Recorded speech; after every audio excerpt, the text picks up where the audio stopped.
이 차를 타면 죽습니다. 20살 세차장 청년이 대한민국 최대 그룹 회장 앞을 막아섰어요. 차가운 겨울 바닥에 납작 엎드려 차체 아래를 들여다본 청년의 눈동자가 흔들렸습니다. 브레이크 호스가 누군가의 손에 정교하게 잘려 있었어요. 굳은 살이 박힌 손, 얼어붙은 손끝, 평생 세차장 마당만 밟고 살아온 청년이었습니다. 회장의 목숨을 살린 건 낡은 공구함 하나 든 20살짜리였습니다. 과연 이 청년은 어떻게 회장의 차에서 죽음의 함정을 찾아냈을까요? 구독과 좋아요 꼭 눌러주세요. 지금 어디서 듣고 계신지 댓글로 남겨주시면 그곳에 행복을 가득하길 기도드리겠습니다. 서울 외곽의 후미진 손세차장. 뼈마디가 시리도록 매서운 겨울바람이 불어오던 평일 낮이었습니다. 20살 청년 준석이는 얇디 얇은 작업복 하나만 걸친 채 맨손으로 커다란 외제차에 거품칠을 하고 있었어요. 꽁꽁 얼어붙은 청년의 손등은 붉게 트고 거친 굳은 살이 깊게 박여 있었죠. 그때 옆 카센터에서 덜덜거리는 거친 엔진 소리가 넘어왔습니다. 걸레질을 하던 준석이는 조용히 중얼거렸어요. 타이밍 벨트 나갔네. 준석의 귀는 기계의 아픈 곳을 귀신같이 짚어냈습니다. 하지만 카센터 사장이 창문 너머로 소리쳤어요. 야, 딴청 피우지 말고 세차나 해. 사장의 호통에 준석이는 아무런 대꾸도 하지 않았습니다. 그저 얼어붙은 두 손을 입가로 가져가 호호 입김을 불어넣고는 다시 차가운 걸레를 꽉 쥐었죠. 남들이 쳐다보지 않는 외로운 시간, 준석이는 허리를 펴고 작업복 안쪽 주머니를 손바닥으로 가만히 토닥였습니다. 그 낡은 주머니 속에는 사진 한 장이 들어 있었어요. 커다란 트럭 앞에서 환하게 웃고 있는 돌아가신 아버지의 사진이었습니다. 차가운 세상 속에서 20살 청년이 기댈 곳은 그 빛바랜 사진 한 장뿐이었죠. 오후 2시 무렵이었습니다. 낡고 투박한 오래된 차 한 대가 덜덜거리는 소리를 내며 세차장 마당으로 들어섰어요. 요즘은 길에서 보기 힘든 각진 모양의 오래된 차였죠. 직원들은 똥차가 왔다며 서로 눈치를 보고 세차를 미루기 바빴습니다. 결국 굳은 일은 묵묵히 일하던 준석이의 차지였어요. 준석이가 낡은 차에 조용히 다가갔습니다. 그리고 차가 내는 숨소리, 즉 엔진 소리에 가만히 귀를 기울였죠. 놀랍게도 겉은 낡았지만 속은 아주 정성스럽게 관리된 훌륭한 차라는 걸 청년은 단번에 알아챘습니다. 곧이어 운전석 문이 열리고 소박한 등산복 차림의 노인이 천천히 내렸습니다. 대한민국 굴지의 태산그룹 강만철 회장이었죠. 거대한 그룹의 회장이었지만 그의 곁에는 화려한 경호원도 수행비서도 보이지 않았습니다. 노인은 차에서 내리자마자 자신의 낡은 에마 앞부분을 굵고 투박한 손으로 아주 천천히 쓸어내렸습니다. 오랜 세월을 함께한 전우를 어루만지는 듯한 따뜻한 손길이었죠. 거칠애보다 기계의 진짜 가치를 아는 노인. 준석이는 묵묵히 서서 그 모습을 가만히 지켜보았습니다.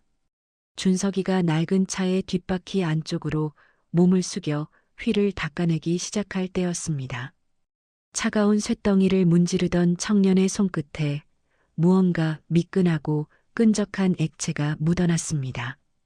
준석이는 하던 일을 멈추고 손끝을 코로 가져갔어요. 코끝을 찌르는 시큼하고 독특한 냄새. 분명한 브레이크 오일의 냄새였습니다. 단순한 누유가 아님을 직감한 준석이는 차가운 시멘트 바닥에 납작 엎드렸습니다. 그리고 어두운 차체 아래를 뚫어지게 들여다보았죠. 순간 준석의 눈동자가 흔들렸습니다. 브레이크 호스를 단단히 고정해야 할 핵심 나사가 정교하게 반쯤 잘려 있었던 겁니다. 오랜 시간 달아서 생긴 마모가 아니었어요. 누군가 날카로운 공구를 사용해 일부러 썰어놓은 끔찍한 조작의 흔적이었습니다. 준석이는 황급히 반대편 바퀴 쪽으로 기어갔습니다. 그곳 역시 똑같은 모양으로 나사가 잘려 있었죠. 끔찍한 계산이었습니다.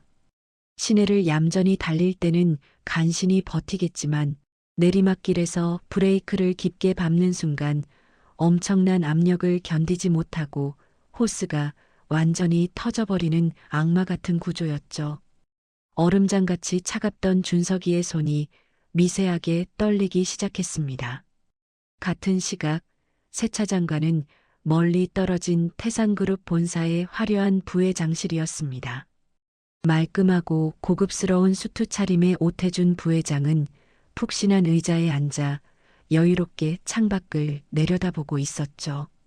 그때 부하 직원이 조용히 문을 열고 들어와 고개를 숙였습니다. 회장님이 방금 단골 세차장에 도착했다는 은밀한 보고였죠. 오태준은 말없이 책상 위에 놓인 지도를 넓게 펼쳤습니다. 지도의 붉은 선은 아버지가 집으로 돌아가는 귀갓길, 험악한 산길 고갯마루를 관통하고 있었어요.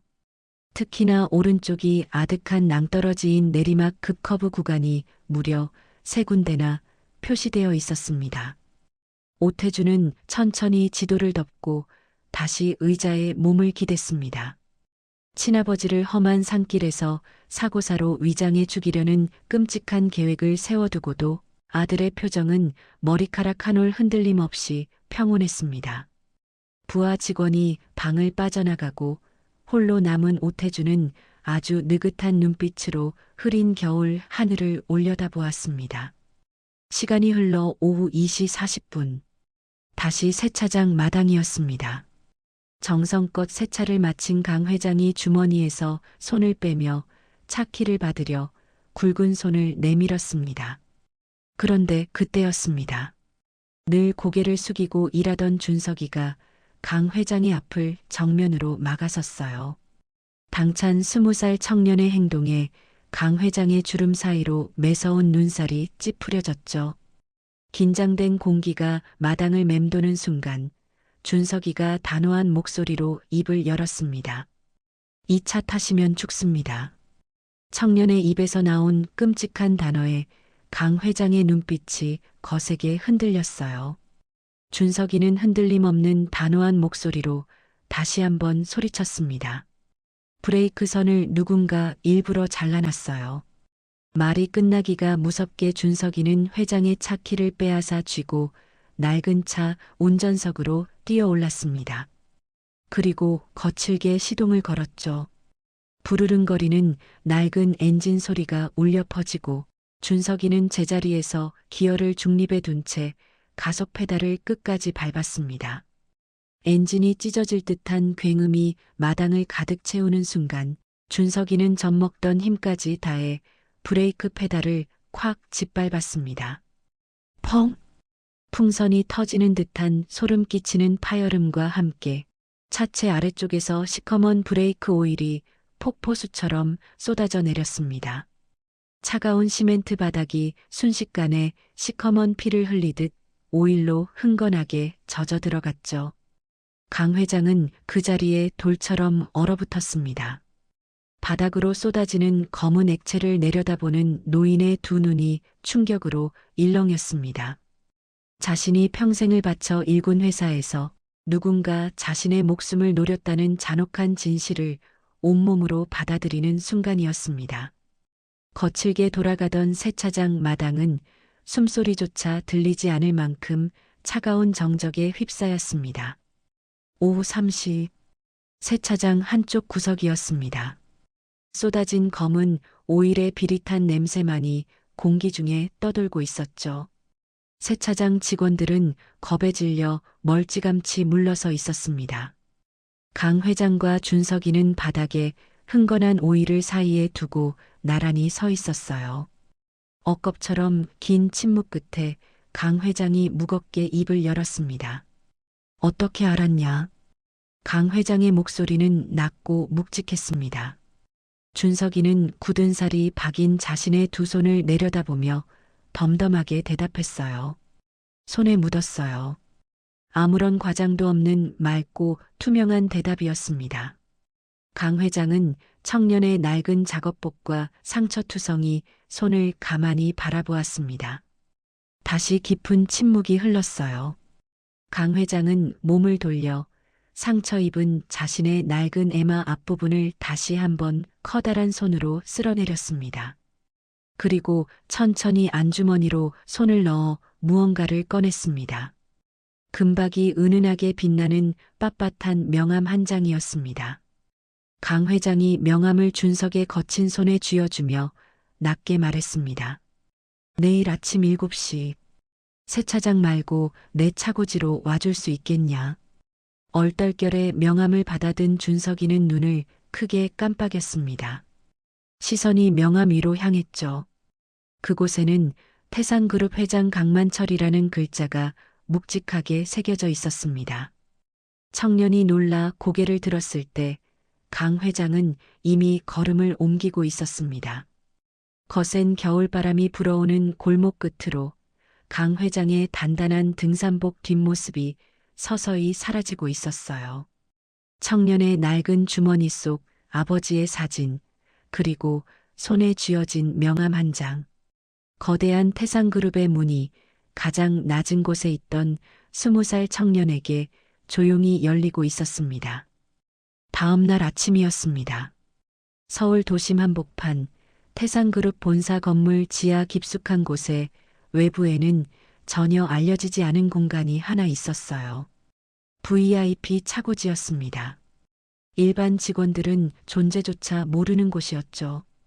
형광등 불빛 아래 줄지어 선 고급 차들이 차갑고 묵직한 빛을 내뿜고 있었습니다. 그 고요한 공간 안으로 낡은 공구함을 든 20살 청년이 걸어 들어왔어요. 이준석이었습니다.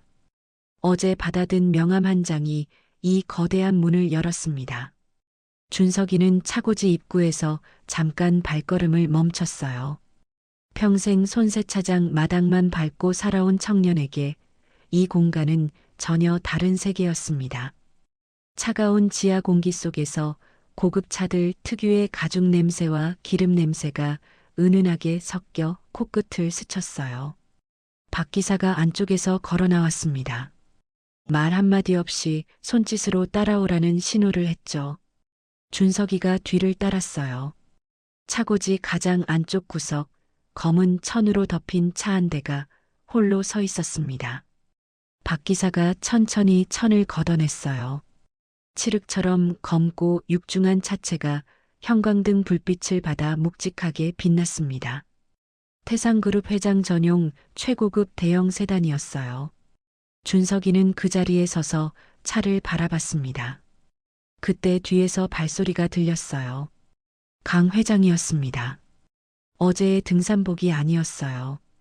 반듯하게 다린 짙은 색 정장 차림이었습니다. 회장이 준석과 차를 번갈아 보더니 낮은 목소리로 말했어요. 내일 이 차로 지방 출장 간다. 오늘 안에 봐줘. 그게 전부였습니다. 더 이상의 설명은 없었어요. 준석이는 짧게 고개를 끄덕이고 공구함을 바닥에 내려놓았습니다. 준석이는 차 앞으로 걸어가 보닛을 열었습니다. 엔진룸이 드러났어요. 최고급 차답게 모든 것이 정교하고 깔끔하게 자리를 잡고 있었습니다. 준석이는 눈으로 훑지 않았어요. 두 손을 엔진 위에 천천히 얹었습니다. 눈을 감았죠. 차가운 금속의 감촉이 손바닥 전체로 전해졌어요. 미세한 진동, 배선의 긴장, 금속과 금속이 맞닿는 아주 작은 떨림까지 기계가 숨기고 있는 것들이 준석이의 손끝으로 천천히 올라왔습니다. 한참이 흘렀어요. 준석이가 눈을 뜨고 공구함을 열었습니다. 드라이버를 꺼내 엔진 제어 장치 커버를 조심스럽게 분리했어요.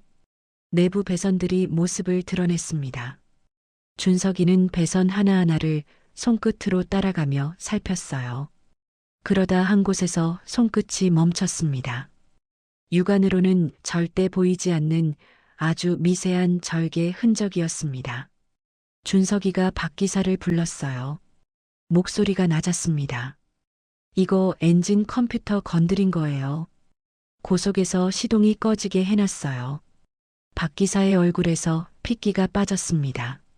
멀리서 지켜보던 강 회장의 눈빛이 차갑게 가라앉았어요. 어제 브레이크에 이어 오늘은 엔진이었습니다. 한 번이 아니었죠. 누군가 회장의 목숨을 향해 두 번의 칼을 갈아두었던 겁니다. 잠시 후였어요. 강 회장이 준석 앞에 섰습니다. 박 기사는 자리를 비워줬죠. 두 사람만 남은 차고지는 형광등 윙윙거리는 소리만 가득했습니다. 회장이 짧게 물었어요. 고칠 수 있냐? 준석이는 망설임 없이 고개를 끄덕였습니다. 회장이 말했어요. 고치지 마라. 준석이가 고개를 들었습니다. 회장이 차 안쪽을 손으로 가리켰어요. 저 안에 뭔가 더 있을 것 같다. 전부 찾아봐. 준석이는 말없이 운전석 문을 열고 차 안으로 들어갔습니다. 시트 밑을 손으로 훑었어요. 대시보드 안쪽 틈새를 살폈죠. 뒷좌석 쿠션도 드러냈습니다. 아무것도 없었어요. 마지막으로 트렁크를 열어 바닥 매트를 걷어냈습니다. 그 순간 손끝에 뭔가 걸렸어요. 손톱만 한 검은 기기 하나가 자석으로 차체에 단단히 붙어 있었습니다. 준석이는 조심스럽게 떼어냈어요. 손바닥 위에 올려놓고 들여다봤죠. 아주 작았지만 정교했습니다. 준석이가 기기를 귀 가까이 가져갔어요. 미세하고 규칙적인 전자음이 들렸습니다. 아직 살아서 작동 중이었죠. 준석이가 기기를 회장에게 건넸습니다. 강 회장이 손바닥 위에 올려놓고 한참을 내려다봤어요.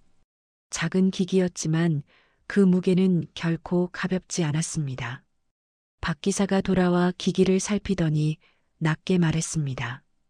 위치 추적에 주변 소리까지 녹음되는 기기입니다. 불법 개조된 거예요. 차고지가 조용해졌어요.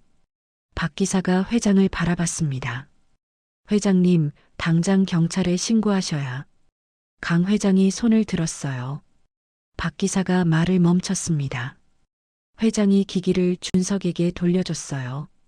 제자리에 갖다 놔. 준석이가 눈을 깜빡였습니다. 그냥 두라고요? 회장이 말없이 고개를 끄덕였어요. 준석이는 기기를 들고 트렁크로 걸어갔습니다. 매트 아래 원래 자리에 기기를 다시 붙여놓고 매트를 덮었어요. 박 기사가 회장 옆으로 다가서며 낮게 말했습니다. 회장님 설마. 강 회장이 검은 세단을 바라보며 짧게 말했어요. 엔진은 고쳐. 준석이는 다시 엔진룸 앞에 섰습니다. 공구함을 열고 하나씩 꺼냈어요. 드라이버, 스패너, 핀셋. 손에 익은 도구들이었습니다. 차갑고 정교한 엔진 배선 속으로 손끝이 파고들었어요. 누군가 아기를 가지고 잘라놓은 자리를 준석이의 손이 조용히 되살려 나갔습니다. 1시간쯤 지났을까요? 준석이가 보닛을 닫았습니다. 그리고 운전석에 올라타 시동을 걸었어요. 엔진 소리가 울렸습니다. 조용하고 고르고 단단한 소리였어요. 흠집 하나 없는 소리였습니다. 강 회장이 그 소리를 들으며 팔짱을 꼈어요. 같은 시각 건물 위층 부회장실이었습니다. 오태준이 책상에 앉아 작은 수신기를 손에 쥐고 있었어요. 귀에 이어폰을 꽂고 눈을 감았습니다. 차고지에서 올라오는 소리가 들렸습니다. 엔진 소리였어요. 준석이가 시동을 걸고 있는 바로 그 소리였죠. 오태준의 입꼬리가 천천히 올라갔습니다. 내일 출장길 고속도로에서 시동이 꺼지면 끝이라고 생각했어요. 수신기를 서랍 안에 넣고 의자에 등을 기댔습니다. 창밖으로 서울 하늘이 파랗게 펼쳐져 있었어요. 오태준은 자신의 계획이 완벽하다고 믿었습니다. 준석이가 이미 고쳐놨다는 사실을 전혀 모른 채로요. 오전 11시였습니다. 준석이가 공구함을 챙겨 차고지를 나서려 했습니다. 회장이 불렀어요. 준석아. 준석이가 돌아섰습니다. 회장이 검은 세단을 바라보며 말했어요. 내일 출장 다녀오고. 말이 거기서 끊겼습니다. 준석이가 기다렸어요. 잠시 후 회장이 다시 입을 열었습니다. 그 다음에 얘기하자. 준석이는 짧게 고개를 끄덕이고 돌아섰어요. 차고지 문을 나서려는 순간 회장이 한마디 덧붙였습니다. 아무한테도 말하지 마라. 여기 온 것도 오늘 본 것도. 준석이는 멈추지 않았어요. 그냥 걸어나갔습니다. 차고지 문이 닫혔어요. 형광등 불빛 아래 검은 세단이 혼자 남았습니다. 내일 아침 저 차가 고속도로를 달릴 것이었어요. 고속도로에서 시동이 꺼지기를 기다리는 사람이 있었고 그 차를 이미 완벽하게 고쳐놓은 청년이 있었습니다. 그리고 그 모든 것을 알면서도 조용히 기다리는 노인이 있었죠. 태상그룹에 보이지 않는 전쟁은 이미 시작되고 있었습니다. 다음 날 이른 아침이었습니다. 태상그룹 본사 지하 VIP 차고지. 형광등 불빛이 차갑게 내려앉은 공간에 박 기사가 혼자 서 있었어요.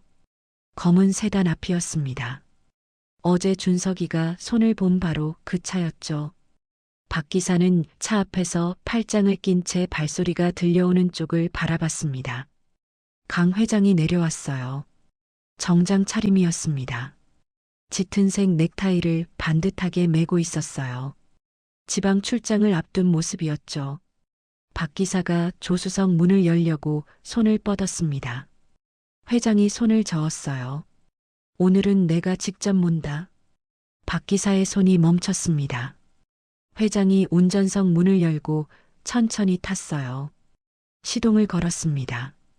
엔진 소리가 차고지 안에 울렸어요. 어제 준석이가 고쳐놓은 그 소리, 조용하고 고르고 단단한 소리였습니다. 차가 천천히 차고지를 빠져나갔어요. 지상으로 올라가는 경사로를 타고 햇빛 속으로 사라졌습니다. 박 기사가 그 뒷모습을 혼자 바라봤어요. 건물 위층 부회장실이었습니다. 오태준이 이른 아침부터 책상에 앉아 있었어요. 서랍에서 수신기를 꺼내 이어폰을 귀에 꽂았습니다. 차 안 소리가 들려왔어요. 라디오 소리였습니다. 낮고 잔잔한 음악이었죠. 그 위로 회장의 낮은 콧노래가 섞여 들렸어요. 고속도로 진입로 특유의 규칙적인 노면 소리도 들렸습니다. 오태준이 시계를 확인했어요. 지금쯤이면 고속도로 본선이었습니다. 시속 100km 이상 구간이죠. 오태준은 의자에 등을 기댔어요. 눈을 감았습니다. 엔진 제어 장치를 건드린 건 독일 본사 기술자가 아니면 절대 손댈 수 없는 부분이었어요. 이 나라 어느 정비소에서도 알아채지 못하는 조작이었죠. 이제 곧이다. 오태준은 그렇게 생각했습니다. 시간이 흘렀어요. 수신기에서 소리가 계속 들렸습니다.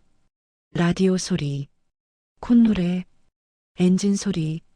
오태준이 눈을 떴어요. 시계를 봤습니다. 벌써 30분이 지나 있었어요. 고속도로 본선 진입 후 30분이면 이미 시속 120km 이상 구간을 달리고 있을 시간이었습니다. 엔진이 꺼지지 않고 있었어요. 오태준이 몸을 앞으로 숙였습니다. 수신기 볼륨을 높였어요. 라디오 소리가 더 크게 들렸습니다. 콧노래도 들렸어요. 그리고 엔진 소리. 흔들림 없이 고르고 단단한 엔진 소리가 계속 들렸죠. 오태준의 이마에 주름이 잡혔습니다. 다시 교차되는 장면이었어요. 고속도로 위였습니다. 검은 세단이 추월 차선으로 속도를 높이고 있었어요. 시속 140km. 차체가 미세하게 떨렸지만 엔진은 조용했습니다. 흠집 하나 없는 소리였어요. 부회장실. 오태준이 수신기를 두 손으로 쥐었습니다. 손가락에 힘이 들어갔어요. 40분이 지났습니다. 50분이 됐어요. 엔진 소리는 멈추지 않았습니다. 오태준이 천천히 이어폰을 빼냈어요. 오태준이 자리에서 일어섰습니다. 창가로 걸어갔어요. 서울 시내가 발 아래 펼쳐져 있었습니다. 손으로 창틀을 잡았어요. 손끝이 하얗게 됐습니다. 독일 본사 기술자가 아니면 절대 건드릴 수 없는 엔진 제어 장치였습니다. 그걸 알고 손댈 수 있는 사람이 대한민국에 없었어요. 그런데 차가 멀쩡히 달리고 있었죠. 오태준이 천천히 뒤를 돌아봤습니다. 부하 직원을 불렀어요. 낮고 차가운 목소리였습니다. 차고지 CCTV 가져와. 어제 오전 것 전부 다. 부하 직원이 고개를 끄덕이고 나갔어요. 오태준이 다시 창밖을 바라봤습니다. 파란 하늘 아래 서울 시내가 조용했어요. 오태준의 목소리가 낮게 깔렸습니다. 누구야? 얼마 후였어요. 부하 직원이 노트북을 들고 들어왔습니다. 오태준이 의자에 앉아 화면을 들여다봤어요. 어제 아침 VIP 차고지 CCTV 영상이었습니다. 두 사람이 찍혀 있었어요. 박 기사, 그리고 낯선 청년이었습니다. 낡은 공구함을 든 청년이 검은 세단 보닛을 열고 엔진룸에 두 손을 얹었어요. 한참 후에 공구를 꺼내 배선을 들여다봤습니다. 그리고 트렁크를 열어 바닥 매트를 걷어냈어요. 오태준이 화면을 멈췄습니다. 확대했어요. 청년의 얼굴이 화면 가득 찼습니다. 작업복 차림이었어요. 손이 거칠어 보였고 표정은 무덤덤했죠. 오태준이 낮게 말했습니다. 이 새끼 누구야? 부하 직원이 고개를 숙였어요. 확인해 보겠습니다. 오태준이 화면 속 청년의 얼굴을 손가락으로 짚었습니다. 눈빛이 차갑게 가라앉았어요. 화면이 멈춘 채 청년의 얼굴만 조용히 빛나고 있었습니다. 그날 저녁이었어요. 서울 외곽 손세차장. 준석이가 마감 청소를 하고 있었습니다. 물걸레를 짜고 바닥을 닦았어요. 세차장 간판에 불이 들어왔습니다. 어둠이 내려앉은 골목이었죠. 핸드폰이 울렸어요. 박 기사였습니다. 준석이가 받았어요. 회장님, 출장 잘 다녀오셨어요? 박 기사의 목소리가 낮게 들렸습니다. 응. 근데 준석아. 잠깐 침묵이 흘렀어요. 당분간 세차장 나오지 마. 준석이의 손이 멈췄습니다. 물걸레를 쥔 채 굳었어요. 왜요? 박 기사가 말했습니다. 회장님 지시야. 내일 아침 어제 그 장소로 와. 전화가 끊겼어요. 준석이가 핸드폰을 내려다봤습니다. 세차장 간판 불빛이 차가운 어둠 속에서 깜빡였어요. 골목에 바람이 불었습니다. 준석이는 물걸레를 내려놓고 작업복 안쪽 주머니에 손을 넣었어요. 손끝에 낡은 사진이 닿았습니다. 트럭 앞에서 웃고 있는 돌아가신 아버지의 사진이었어요. 준석이는 사진을 꺼내지 않았습니다. 그냥 손끝으로 느끼며 어두운 골목 끝을 바라봤어요. 당분간 세차장 나오지 마. 그 말이 귓속에서 맴돌았습니다. 세차장 간판 불빛이 다시 한번 깜빡였어요. 추운 겨울밤이었습니다. 다음 날 이른 아침이었습니다. 태상그룹 본사 지하 VIP 차고지. 준석이가 낡은 공구함을 들고 들어섰어요. 어제와 같은 자리, 어제와 같은 형광등 불빛이었습니다. 하지만 오늘은 분위기가 달랐어요. 회장이 먼저 와 있었습니다. 정장 차림이었어요. 출장에서 돌아온 지 하루가 지났지만 피곤한 기색이 없었습니다. 오히려 눈빛이 더 또렷했어요. 회장이 준석을 보자마자 말했습니다. 수고했다. 짧은 말이었어요. 준석이는 고개를 끄덕였습니다. 회장이 검은 세단을 바라보며 말했어요. 어제 고속도로에서 시속 150으로 밟았다. 준석이가 들었습니다. 엔진이 안 꺼지더라. 회장이 준석을 돌아봤어요. 내가 고친 거 맞지? 준석이가 짧게 대답했습니다. 네. 박 기사가 자리를 비웠어요. 차고지에 회장과 준석이 둘만 남았습니다. 형광등이 윙윙거렸어요. 회장이 검은 세단 옆으로 걸어가 차체에 손을 얹었습니다. 한참 그렇게 서 있다가 입을 열었어요. 준석아, 이제 얘기할 때가 됐다. 준석이가 회장을 바라봤습니다. 그 도청기기, 내 아들이 단 거다. 준석이의 눈빛이 굳었어요. 회장이 말을 이었습니다. 엔진도 내 아들이 손댄 거야. 나를 고속도로에서 없애려고. 차가운 침묵이 흘렀어요. 준석이가 말했습니다. 경찰에 신고하셔야죠. 회장이 고개를 저었어요. 지금 당장은 안 돼. 오태준이 직접 손을 쓴 게 아니야.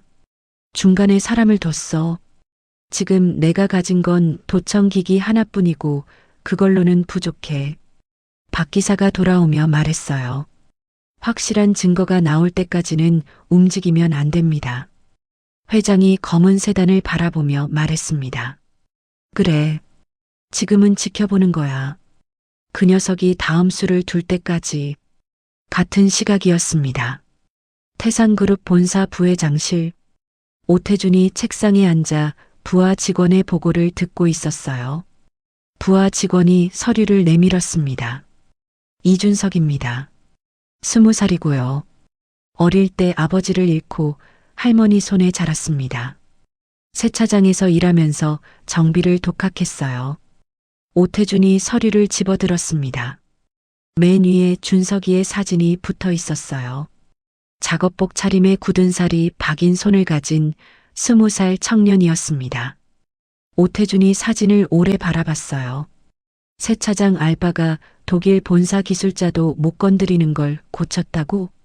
부하 직원이 고개를 끄덕였습니다. 오태준이 서류를 내려놓았어요. 손가락으로 책상을 천천히 두드렸습니다. 아버지가 이런 애를 어디서 주워왔어? 잠시 침묵이 흘렀어요. 오태준의 목소리가 낮아졌습니다. 없애. 부하 직원이 고개를 숙이고 나갔어요. 오태준이 혼자 남아 사진 속 청년의 얼굴을 다시 한번 내려다봤습니다. 20살 세차장 청년의 얼굴이었어요. 표정 하나 변하지 않는 눈빛이었습니다. 그날 저녁이었어요. 준석이가 차고지를 나서 걸어가고 있었습니다. 본사 건물에서 멀어지는 방향이었어요. 인적이 드문 골목이었습니다. 가로등 불빛이 듬성듬성 깔렸어요. 골목 끝에서 남자 2명이 나타났습니다. 준석이가 발걸음을 멈췄어요. 뒤를 돌아봤습니다. 뒤에서도 2명이 걸어오고 있었어요. 4명이 천천히 준석이를 에워쌌습니다. 아무도 말이 없었어요. 말이 필요 없는 상황이었죠. 준석이가 공구함을 바닥에 내려놓았습니다. 2 손을 쥐었어요. 그때였습니다. 골목 입구에서 헤드라이트가 켜졌어요. 차 한 대가 천천히 골목 안으로 들어섰습니다. 강한 불빛에 남자들이 눈을 찡그렸어요. 차가 멈추고 문이 열렸습니다. 박 기사가 내렸어요. 뒤이어 건장한 남자 2명이 더 내렸습니다. 남자들이 눈치를 봤어요. 서로 얼굴을 마주보더니 하나둘 골목을 빠져나갔습니다. 발소리가 멀어졌어요. 골목이 다시 조용해졌습니다. 박 기사가 준석에게 걸어왔어요. 짧게 말했습니다. 타. 준석이가 바닥에 공구함을 집어들고 차에 올랐어요. 밤이었습니다. 서울 외곽의 조용한 별장이었어요. 넓은 거실에 준석이가 소파에 앉아 있었습니다. 처음 와보는 공간이었어요.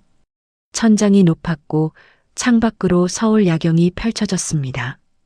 강 회장이 맞은편에 앉았어요.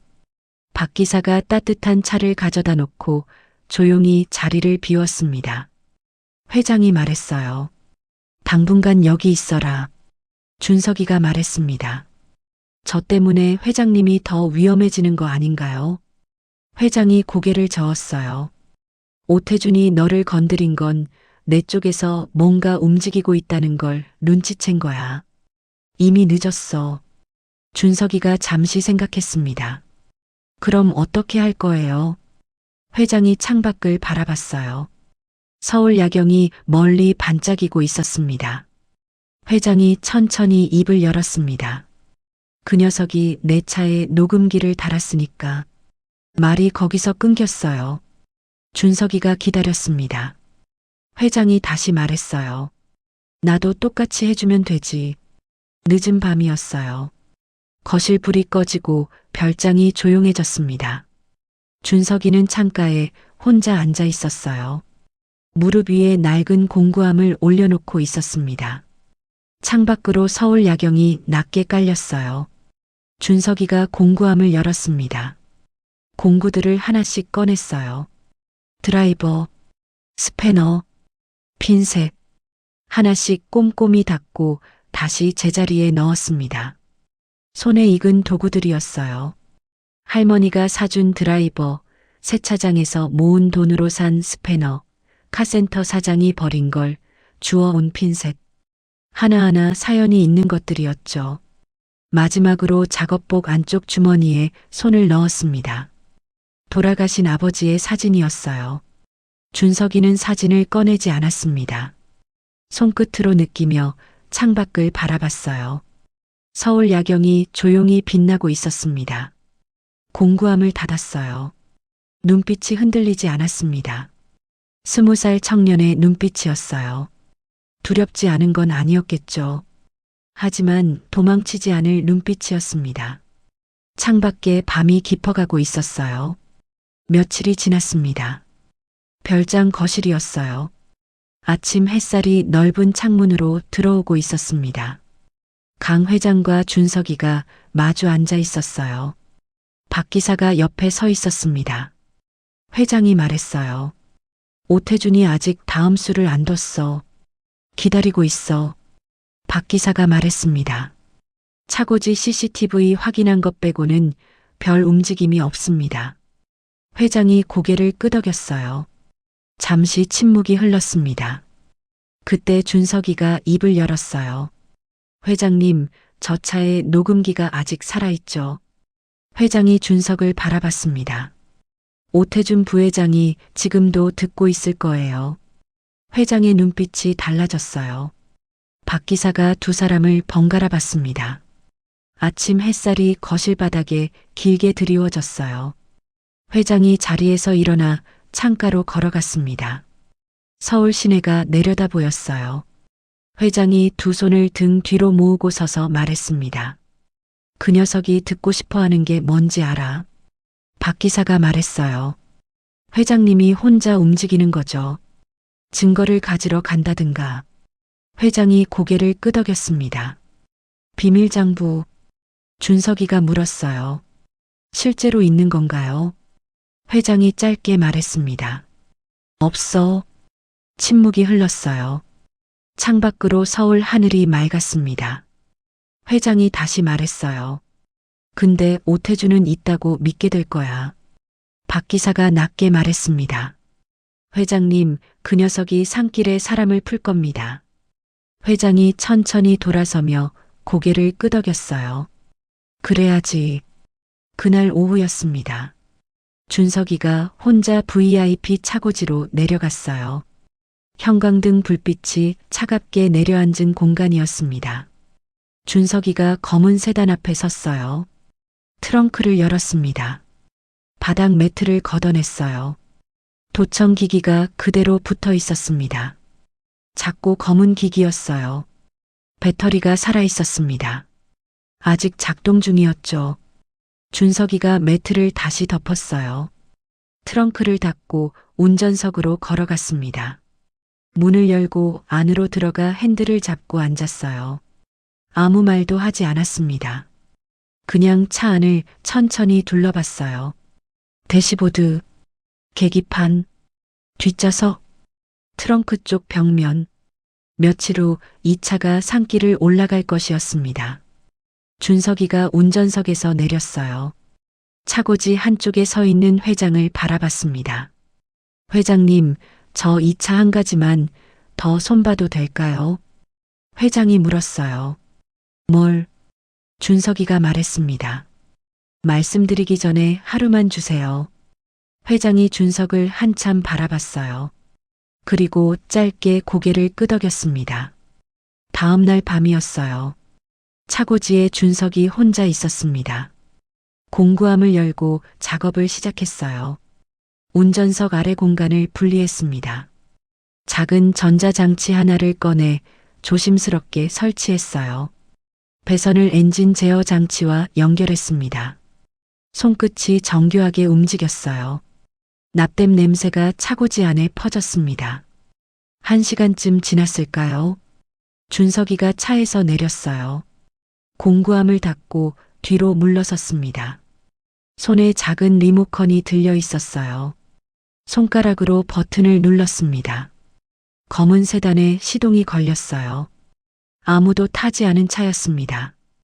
운전석이 텅 비어 있었어요. 그런데 엔진이 살아났어요. 준석이가 리모컨을 다시 조작했습니다. 차가 천천히 앞으로 움직였어요. 형광등 불빛 아래 빈 차가 스스로 굴러갔습니다. 준석이가 리모컨을 다시 눌렀어요. 차가 멈췄습니다. 차고지가 조용해졌어요. 준석이가 리모컨을 내려다봤습니다. 손바닥보다 작은 기기였어요. 낡은 공구함 속 도구들로 만들어낸 것이었습니다. 준석이가 리모컨을 주머니에 넣고 공구함을 집어들었어요. 다음 날 저녁이었습니다. 회장이 검은 세단 운전석에 앉았어요. 박 기사가 조수석에 탔습니다. 차고지 아니었어요. 시동은 꺼져 있었습니다. 회장이 앞을 바라보며 천천히 입을 열었어요. 일부러 또렷한 목소리로 말했습니다. 태시가 북악 스카이웨이 산장 알지? 박 기사가 고개를 끄덕였어요. 내일 밤 11시에 나 혼자 거기 갈 거야. 거기 금고에 비밀 장부 숨겨뒀거든. 이번에 꺼내야 할 것 같아. 박 기사가 회장을 바라봤습니다. 회장이 눈짓을 했어요. 트렁크 방향이었습니다. 도청 기기가 있는 쪽이었죠. 박 기사가 고개를 끄덕였어요. 두 사람이 차에서 내렸습니다. 같은 시각 부회장실이었어요. 오태준이 소파에 기대어 수신기에 이어폰을 꽂고 있었습니다. 그때 소리가 들렸어요. 회장의 목소리였습니다. 또렷하고 선명했어요. 내일 밤 11시에 나 혼자 거기 갈 거야. 거기 금고에 비밀 장부 숨겨뒀거든. 오태준이 몸을 앞으로 숙였습니다. 이어폰을 손으로 귀에 꾹 눌렀어요. 다시 한번 들었습니다. 비밀 장부. 혼자. 내일 밤 11시. 오태준이 천천히 이어폰을 뺐어요. 입꼬리가 올라갔습니다. 의자에 등을 기대며 천장을 올려다봤어요. 손가락으로 책상을 두드렸습니다. 리듬이 있었어요. 여유로운 손가락 소리였죠. 낚였습니다. 완벽하게 낚였어요. 그날 밤 늦게였습니다. 부회장실에서 불빛이 새어나오고 있었어요. 오태준이 부하 직원을 불러 낮은 목소리로 지시했습니다. 내일 밤 북악 스카이웨이 산길.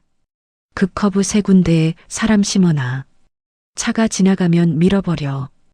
부하 직원이 고개를 끄덕였어요. 오태준이 덧붙였습니다. 비 오는 산길 미끄러짐 사고. 완벽하잖아. 늙은 영감탱이 하나 죽는다고 이 나라 물류가 안 돌아가. 내일부터 태상그룹은 내가 굴린다. 부하 직원이 나갔어요. 오태준이 혼자 남아 창밖을 바라봤습니다. 서울 밤하늘이 어두웠어요. 오태준이 중얼거렸습니다. 이번엔 실수 없다. 같은 시각 별장이었어요. 회장과 준석이가 마주 앉아 있었습니다. 준석이가 리모컨을 테이블 위에 올려놓았어요. 회장이 내려다봤습니다. 손바닥보다 작은 기기였어요. 준석이가 말했습니다. 차 안에 아무도 없어도 움직입니다. 회장이 리모컨을 집어들었어요. 한참을 바라봤습니다. 뒤집어보고 다시 앞을 봤어요. 박 기사가 말했습니다. 회장님, 이러면 산길에 빈 차만 올라가는 거잖아요. 준석이가 고개를 끄덕였어요. 오태준 부회장이 차 문을 여는 순간 아무도 없는 거예요. 회장이 리모컨을 천천히 테이블 위에 내려놓았습니다. 창밖으로 어둠이 깊게 깔려 있었어요. 빗소리가 들리기 시작했습니다. 가늘고 차가운 빗소리였어요. 회장이 자리에서 일어섰습니다. 경찰은 내가 부른다. 준석이가 고개를 끄덕였어요. 회장이 창밖을 바라보며 말했습니다. 내일 밤이다. 테이블 위에 리모컨이 놓여 있었어요. 창밖에 비가 내리고 있었습니다. 내일 밤 그 비가 북악 스카이웨이 산길을 적실 것이었어요. 준석이가 리모컨을 집어들어 주머니에 넣었습니다. 다음 날 밤이었습니다. 비가 내리고 있었어요. 가늘게 시작된 빗줄기가 저녁이 되면서 굵어졌습니다. 북악 스카이웨이 산길은 어두웠어요. 가로등 하나 없는 구간이었습니다. 빗물이 아스팔트 위를 흘러내렸어요. 급커브 세 군데에 오태준의 사람들이 나뉘어 대기하고 있었습니다. 첫 번째 커브 그늘 속에 덤프트럭 한 대가 엔진을 끈 채 숨어 있었어요. 빗속에서 기다리는 남자들의 입에서 하얀 입김이 피어올랐습니다. 오태준이 산길 아래 차 안에 앉아 있었어요. 수신기를 귀에 댔습니다. 차 안 소리가 들려왔어요. 와이퍼 소리, 빗소리, 엔진 소리. 오태준이 시계를 확인했습니다. 11시까지 10분이 남아 있었어요. 오태준이 창밖 빗속을 바라보며 혼자 중얼거렸습니다. 이번엔 끝이야. 산길 아래 다른 공터였어요. 불을 끈 차 두 대가 조용히 서 있었습니다. 강 회장이 뒷좌석에 앉아 있었어요. 정장 차림이었습니다. 박 기사가 운전석에 있었어요. 뒷좌석에 경찰 2명이 나란히 앉아 있었습니다. 아무도 말이 없었어요. 빗소리만 차 지붕을 두드렸습니다. 준석이가 조수석에 앉아 있었어요. 손에 리모컨을 쥐고 있었습니다. 작은 기기였어요. 손바닥 안에 쏙 들어오는 크기였죠. 준석이가 리모컨을 손 안에서 한번 꼭 쥐었다 폈습니다. 회장이 준석을 바라봤어요. 준석이가 고개를 끄덕였습니다. 리모컨 버튼을 눌렀어요. 산길 위쪽 어딘가였습니다. 세워져 있던 검은 세단에 시동이 걸렸어요. 헤드라이트가 켜졌습니다. 빗속에서 불빛이 번졌어요. 빈 차였습니다. 운전석에 아무도 없었어요. 그런데 차가 천천히 움직이기 시작했습니다. 빗물에 젖은 산길을 오르기 시작했어요. 수신기 너머로 오태준에게 소리가 들려왔습니다. 엔진 소리, 와이퍼 소리, 빗소리. 오태준이 몸을 앞으로 숙였어요. 부하 직원에게 신호를 보냈습니다. 첫 번째 커브에 대기하던 덤프트럭에 무전이 들어갔어요. 온다. 빈 차가 첫 번째 급커브를 돌았습니다. 그 순간이었어요. 그늘 속에 숨어 있던 덤프트럭이 불을 켜며 튀어나왔습니다. 굉음이 산길을 울렸어요. 덤프트럭이 검은 세단의 옆구리를 들이받았습니다. 쾅 하는 소리가 빗속에 퍼졌어요. 세단이 가드레일을 들이받으며 멈췄습니다. 앞부분이 찌그러지고 유리창에 금이 갔어요. 비가 부서진 차 위로 쏟아졌습니다. 오태준의 차가 산길을 올라왔어요. 부하 직원들이 달려들었습니다. 오태준이 비를 맞으며 차에서 내렸어요. 찌그러진 세단 앞에 섰습니다. 비가 정장 어깨를 적셨어요. 오태준이 숨을 골랐습니다. 입꼬리가 올라갔어요. 운전석 문을 잡아당겼습니다. 삐걱거리며 문이 열렸어요. 오태준이 안을 들여다봤습니다. 아무도 없었어요. 시트 위에 돌덩이 하나만 얹혀 있었습니다. 빗물이 열린 문 사이로 흘러들어 시트를 적셨어요. 오태준의 눈이 커졌습니다. 돌덩이를 내려다봤어요. 그리고 다시 텅 빈 운전석을 봤습니다. 빗속에서 오태준의 몸이 굳었어요. 그때였습니다. 산길 아래에서 헤드라이트가 올라오기 시작했어요. 하나가 아니었습니다. 여러 대였어요. 경찰차들이었습니다. 사이렌 없이 불빛만 켜고 천천히 올라왔어요. 오태준이 뒤를 돌아봤습니다. 부하들이 이미 제압당하고 있었어요. 덤프트럭 기사의 손목에 수갑이 채워졌습니다. 빗속에서 경찰들이 움직였어요. 오태준이 사방을 둘러봤습니다. 도망칠 곳이 없었어요. 경찰차 사이에서 차 문이 열렸습니다. 강 회장이 내렸어요. 정장 차림이었습니다. 비가 내렸지만 우산이 없었어요. 회장이 빗속에서 천천히 걸어왔습니다. 그 옆에 준석이가 있었어요. 낡은 공구함을 들고 있었습니다. 빗물이 두 사람의 어깨를 적셨어요. 오태준이 회장을 바라봤습니다. 회장이 아들을 바라봤어요. 둘 사이에 빗소리만 가득했습니다. 수갑이 채워지기 직전이었어요. 오태준이 회장을 향해 소리쳤습니다. 빗소리 속에서 목소리가 갈라졌어요. 아버지가 저를 인정한 적이 한 번이라도 있었어요? 20년 동안 부회장 자리에 앉혀놓고 실권은 단 한 번도 안 줬잖아요. 내 결제 하나 올리면 번번이 맞고 내 사람 하나 쓰려고 하면 현장도 모르는 놈이라고 짓밟고 빗줄기가 더 굵어졌습니다. 오태준의 목소리가 떨렸어요. 아버지한테 아들은 없었어요. 그냥 마음에 안 드는 직원 하나였을 뿐이에요. 회장이 아무 말도 하지 않았습니다. 그냥 바라봤어요. 빗속에서 오래 바라봤습니다. 분노도 아니었어요. 슬픔도 아니었습니다. 그냥 오래, 아주 오래 바라봤어요. 평생을 바쳐 일군 회사와 평생을 함께 살아온 아들. 그 두 가지가 한꺼번에 부서지는 순간이었습니다. 경찰이 오태준의 팔을 잡았어요. 오태준이 끌려갔습니다. 경찰차 문이 닫혔어요. 빗소리가 산길을 가득 채웠습니다. 회장이 경찰차를 바라보다 천천히 고개를 돌렸어요. 찌그러진 검은 세단을 바라봤습니다. 비가 부서진 차 위로 쏟아졌어요. 준석이가 옆에서 같이 바라봤습니다. 두 사람 사이에 말이 없었어요. 빗소리만 들렸습니다. 며칠이 지났어요. 태상그룹 본사 지하 VIP 차고지였습니다. 형광등 불빛이 차갑게 내려앉은 그 공간이었어요. 이번엔 분위기가 달랐습니다. 차고지 한쪽에 회장의 낡은 에마가 서 있었어요. 오래된 차였습니다. 일부에서 세차장에 들어서던 그 차였죠. 준석이가 차 앞에 서 있었어요. 새 작업복 차림이었습니다.